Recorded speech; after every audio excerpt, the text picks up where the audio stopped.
Welcome to the English Learning Podcast, your go-to place to improve your English speaking, listening, and understanding. Whether you're just beginning to learn English or you're looking to refine your skills, this podcast will help you practice real-life conversations and useful phrases. In today's episode, we will cover two important everyday topics. Each topic will give you valuable phrases and vocabulary that you can use in a variety of situations. Topic 1. Introductions and greetings. When you meet someone for the first time, it's important to introduce yourself properly and to ask about the other person in a friendly and polite way. The introduction sets the tone for the rest of the conversation. Here's a breakdown of the most common phrases you might use in these situations. 1. Hi, my name is Emma. What's your name? This is the most standard way to introduce yourself. It's polite, direct, and friendly. You can use this phrase when meeting someone in any context, whether it's a formal meeting or a casual encounter. Example 1. Hi, my name is John. What's your name? Hi, John. I'm Sarah. This is a simple introduction, but it's the first step to starting a good conversation. Example 2. Hello, my name's Maria. You are? I'm Mark. Nice to meet you. This is often said when meeting someone in a professional or business setting. Tip: if you meet someone in a casual setting, like at a party or event, you can also say hey instead of hi. This makes it a bit more informal. 2. Nice to meet you. This is a polite phrase you say after someone tells you their name. It's a simple and respectful way to express pleasure in meeting the person. Example 1. I'm Jason. Nice to meet you, Jason. It shows that you're interested in the other person and appreciate meeting them. Example 2. Hello, I'm Sarah. Nice to meet you. It's great to meet you too, Sarah. This works well in both professional and casual conversations. Tip: you can add variations like, nice to meet you too, if the other person says it first, or it's a pleasure to meet you, if you want to sound more formal. 3. How are you? This is one of the most common questions asked after introductions. It's a way to show interest in the other person and make them feel comfortable. In English-speaking cultures, asking how are you is often part of the greeting process. Example 1. Hi, I'm Anna. How are you? I'm doing great, thanks. How about you? It's polite and shows that you care about the other person's well-being. Example 2. Hey there. How are you? I'm good. How are you doing? While you don't always expect a long answer, it's a common phrase to make a conversation flow. Tip: the usual responses to this question are simple. I'm good. I'm fine. Or, I'm doing well, thank you. You don't have to give a detailed answer unless the situation calls for it. 4. I'm doing well, thanks. This is a standard way of responding to how are you, and is appropriate for both formal and informal settings.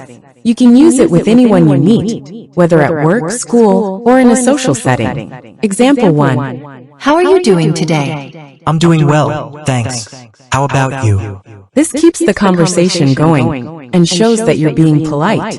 Example 2. How are things? Everything's good. Thanks for asking. This is a casual way to respond to someone asking about how things are going. Tip: you can also respond by saying I'm great, I'm fine, or even I'm not bad if you want to keep the tone light. If you're feeling bad or sick, you can be honest and say, not so great, or I'm a bit tired. 5. Where are you from? This is a great follow-up question after introductions. It helps you learn more about the person and often opens up a conversation about culture, food, or travel experiences. Example 1. Where are you from? I'm from New York. How about you? I'm from Chicago. I've always wanted to visit New York. Example 2. So, where are you from originally? I'm from Toronto, Canada. Oh, that's awesome. I've heard it's beautiful there. Tip: this question is a nice way to dive deeper into a conversation, especially if you're talking to someone from a different city or country. It's also a way to connect over mutual interests, like places you visited. 6. What do you do for a living? This is a common follow-up question when you're getting to know someone. It's typically asked after introductions to find out more about someone's job or occupation. Example 1. What do you do for a living? I'm a teacher. What about you? I'm a software engineer. Example 2. So, what's your profession? I work as a nurse at the local hospital. Wow, that's really interesting. Tip. You can also ask more specific follow-up questions like how long have you been a teacher? Or what do you teach? To keep the conversation going. Bonus tips for introductions and greetings. Use excuse me or sorry when you need to get someone's attention. For example, excuse me, can I ask you a question? This is polite and respectful. In formal settings, use Mr. or Ms. followed by the person's last name. For example, Mr. Smith, it's a pleasure to meet you. Smile when you introduce yourself. This makes you appear more friendly and approachable. A simple smile can make a great first impression. Use handshakes in professional settings. In many cultures, it's common to shake hands when introducing yourself, especially in business contexts. However, be mindful of cultural differences. Some people may prefer a bow, wave, or nod instead. Topic 2. Asking for directions. When you are in an unfamiliar place, whether it's a new city, country, or just an area you're not familiar with, it's essential to know how to ask for directions. Knowing the right words and phrases can help you get where you need to go, even if you don't speak the language fluently. Here's a detailed look at the common phrases and vocabulary used when asking for directions. 1. Excuse me, could you help me? This is a polite way to start the conversation when you need assistance. It's important to be polite when asking for directions to make the other person feel comfortable helping you. Example 1. Excuse me, could you help me? I'm trying to find the library. Sure, I can help. Go down this street, and the library will be on your left. This phrase is useful because it immediately shows that you're asking for help and makes the person feel important. Example 2. Excuse me, could you help me? I'm a bit lost. No problem. Where are you trying to go? I'm looking for the train station.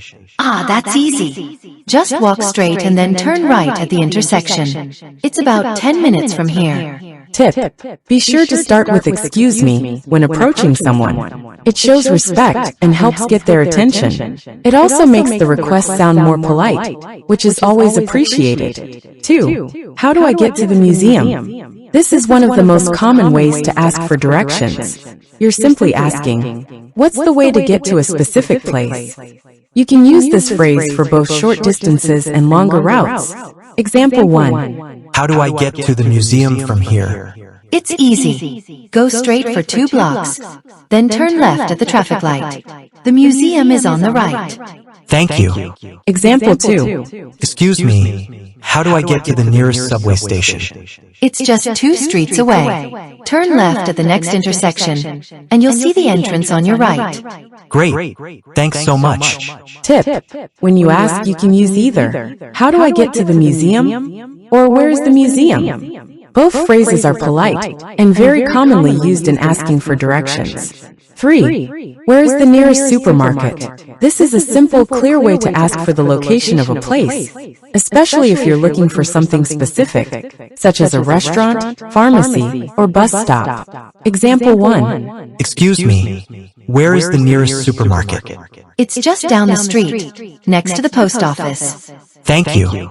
Example 2. Where is the nearest bank? The closest bank is on the next block, just across the street. Awesome, I'll head over there now. Tip. Use this question when you're looking for something specific, like supermarket, bank, or pharmacy, and want to make sure you're headed in the right direction. It's helpful in busy areas, especially when you're not familiar with the city. 4. Is it far from here? Once you've received directions, it's a good idea to confirm how far the location is.